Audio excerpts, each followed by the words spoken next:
নমস্কার বন্ধুরা, আজকেও আবার বাগানে চলে এলাম।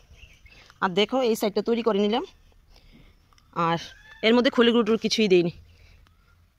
তো দেখো এখানে নিয়ে আসলাম লাল শাকের বীজ আর এই যে উচ্ছের বীজ। তো এখানে আমাকে ছয়টা উচ্ছের বীজ দিল, এই জায়গাটাতে লাগিয়ে দেব। আর এর মধ্যে আবার লাল শাকের বীজ দিয়ে দেব। তো লাল শাকগুলি তুলে নেব আর উচ্ছে গাছগুলি বড় হয়ে যাবে। বাস দিয়ে দিলাম। তো বন্ধুরা, এইরকমভাবে প্রতিদিনই যদি কোনো একটা বীজ ফেলি তাহলে কিন্তু বাগানে আর শাকসবজির অভাব হয় না।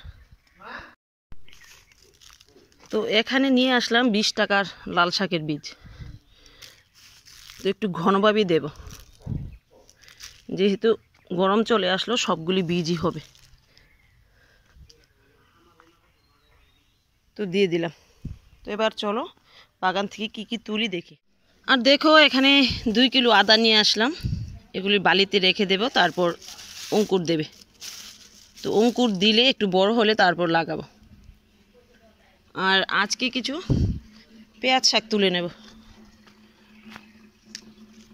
তো পেঁয়াজ শাকগুলি ভালোই হয়েছে, দেখা যাক নিচে পেঁয়াজ হয় কিনা। তো সবগুলি তুলে তোমাদের দেখাই। তো দেখো এগুলি পেয়ে গেলাম। তো বন্ধুরা, আদাগুলি অঙ্কুর দিতে তো অনেক দিন লাগবে, তো এই বস্তাগুলি খালি ফেলে না রেখে এর মধ্যে লাল শাক দিয়ে দেব। তো চলো দেখা যাক কয়েকটা গাজর তোলা যায় কিনা। আর কালকেও গাজর গাছের গোড়াতে অনেকটা জল দিয়েছি।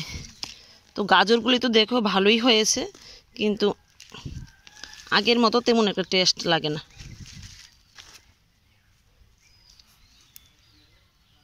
প্রথম দিকে যদি গাজরগুলি হতো, দেখো এটা অনেক বড় হয়েছে, আমার আঙুলটা দেখলেই বুঝতে পারবে। তো প্রথম দিকে যদি হতো অনেক কিন্তু পাওয়া যেত। আর বন্ধুরা, কোনো রাসায়নিক সার ছাড়াই কিন্তু এগুলি হয়েছে। রাসায়নিক সার কি, আমি কোনো জৈব সারও এর মধ্যে ব্যবহার করিনি। কয়েকদিন দিলাম খৈল পচার জল আর ভাতের ফেন, তাতেই দেখো এত সুন্দর হয়েছে। এত সুন্দর যদি শাকসবজি আমরা পেতে পারি কোনো কেমিক্যাল কিংবা কোনো সারটা ছাড়া, তো কেন আমরা সারের ইউজ করব। দেখো ভালোই কিন্তু হয়েছে গাজরগুলি।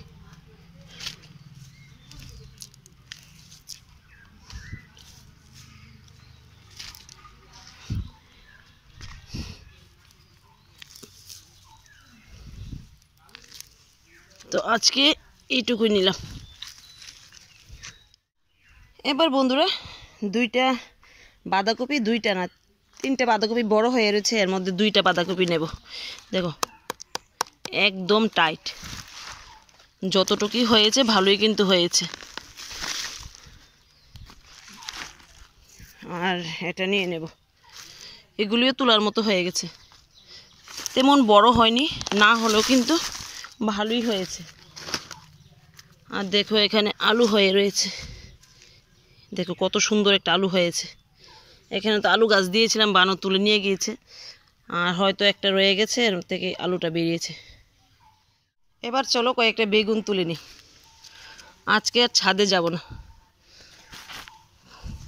তো গাছগুলি তো অনেকগুলি বেগুন হয়ে রয়েছে, এগুলি আবার শক্ত হয়ে গেলে ভালো লাগবে না খেতে। আর দেখো এইটুকুনো একটা গাছ প্রচুর পরিমাণে হয়েছে বেগুন।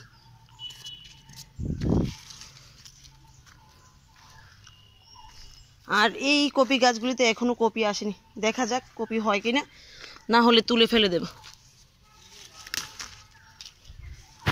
বাস এইটুকুই, বেশি নেব না। এবার দেখো এখানে দুইটা টমেটো পেকেছে, 2টা টমেটোই নিয়ে নেব। 3টা টমেটো পেকেছে।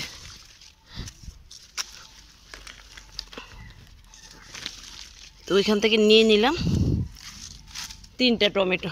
আর শিমগুলিতে একটু উপরে, শিমগুলি তুলে তারপর তোমাদের দেখাই কি কি তুললাম আজকে। দেখো বন্ধুরা, আজকেও অনেকগুলি বাজার করে নিয়ে আসলাম।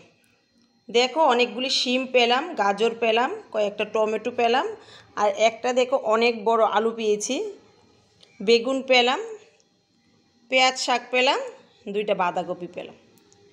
তো বন্ধুরা তোমরাই বলো একটা পরিবারের জন্য যথেষ্ট নয় কি এই বাজারটা? তো এইভাবে তোমরাও অর্গানিক বাজার করো, তাহলে তোমাদেরও আর বাজারে যেতে হবে না। ঠিক আছে বন্ধুরা, আজকের মতো ভিডিওটা এখানে রাখছি। দেখা হবে আগামী দিন আগামী আরেকটা ভিডিওতে।